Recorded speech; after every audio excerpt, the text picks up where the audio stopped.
which is the piece behind us. I wanted it to illuminate Belfast, or the City Hall.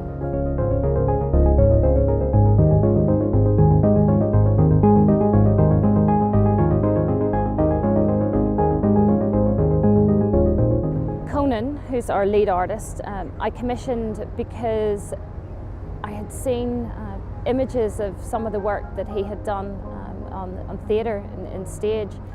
And when I had an idea at the start for the project, I really wanted large-scale projection and light work. But the fact that he had also used these air screens, which created a whole other dimension from what I could see visually, really put him in the lead whenever I was choosing an artist for this piece. So I was given two poems, one by Sinead Morrissey and one by Maureen Boyle, both of which are two representations of Belfast. Sinead's is a very personal account about returning to the city after a period away, and really about trying to find her place in the city again. And then Maureen Boyle's piece, The Crown, which is a kind of historical reference to Belfast's industrial past and the kind of industry that took place here.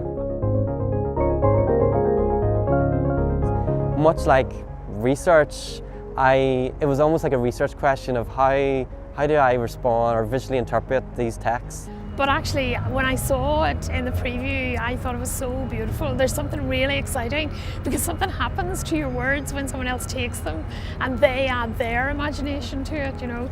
And there are lovely surprises in that, you know, for the writer, I think. The work itself works as a triptych of 3 screens. So one screen being text, which is extracts from the poems, one being a portraiture, which includes visual textures of water, birds, lights, and the kind of energy of the city, and then another texture that kind of grounds the piece in the actual situ of City Hall. The actual construction of the frames themselves kind of make reference to that fabric of the city as well. So steel referencing shipbuilding, and the mono-filament wire, fishing wire, referencing in some way the weaving that took place here.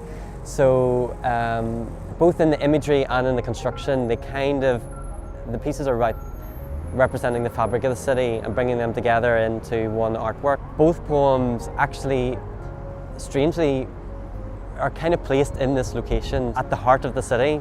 So it makes a lot of sense that the actual artwork is placed here and allows the audience, the public, to engage with it directly. You'll see that the screens are arranged on different angles, so they are constantly changing depending on the position that you're standing in, depending on how the wind is, you know, whether it's raining. So there's a lot of different environmental factors that affect the piece as much as what the audience brings to it as well.